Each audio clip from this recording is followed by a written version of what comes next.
Bonjour mes bien chers, Shalom Uvracha, le salut de Jérusalem, Bezrat Hashem.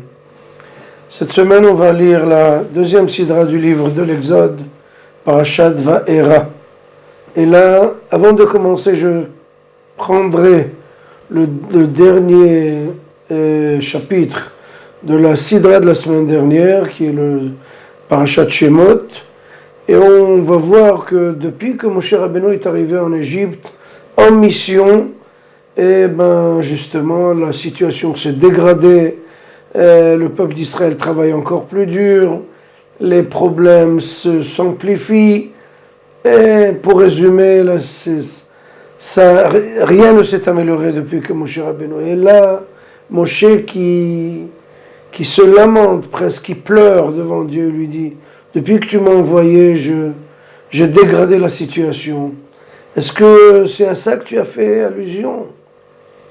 Et là, Kadosh Baruch Hu, qui presque s'énerve, si on peut dire, contre Moshe: comment oses-tu dire des choses pareilles? Tu ne sais pas que la rédemption, que la délivrance a des étapes un peu douloureuses, mais bien, Bezrat Hashem, tout va s'arranger. Et je pose la question: comment se fait-il que Moshe Rabbeinu ose dire des choses aussi dures à Kadosh Baruch Hu? La réponse est très simple. Moshe Rabbeinu ressent la douleur du peuple d'Israël. Il souffre leur souffrance. Il a mal quand ils ont mal. Il est heureux quand ils sont heureux. C'est ça le manhig, c'est ça le leadership. C'est ça le meneur du peuple d'Israël, le délivreur du peuple d'Israël. C'est Moshe Rabbeinu dans toute sa splendeur. Et pour couronner, on raconte une histoire sur quelqu'un de très riche qui a été, si on peut dire, enfermé dans une chambre.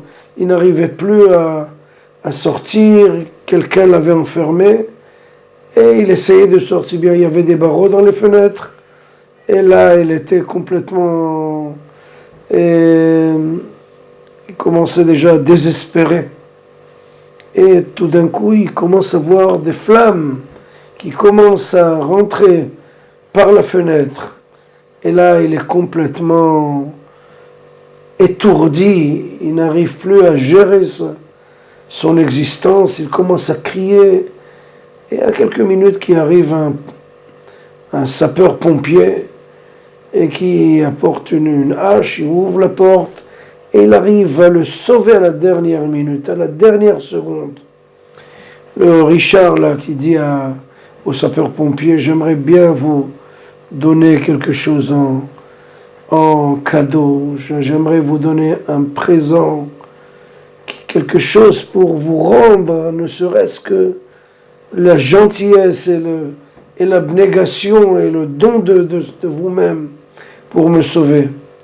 Le sapeur-pompier ne veut rien entendre. J'ai fait mon devoir, c'est ma dignité, c'est mon mérite de vous avoir sauvé. Et notre homme continue à essayer de le persuader de prendre un peu d'argent, une maison, une voiture, un grand cadeau. Et notre ami refuse catégoriquement de recevoir toute récompense à son bienfait.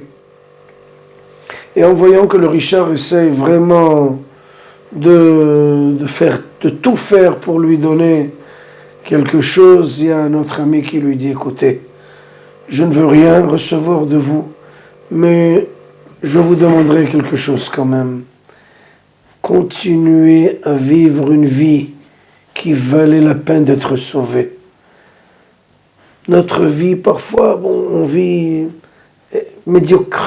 avec médiocrité, mais il faut vivre une vie qualitative qui va valoir la peine d'être sauvé. Shabbat Shalom.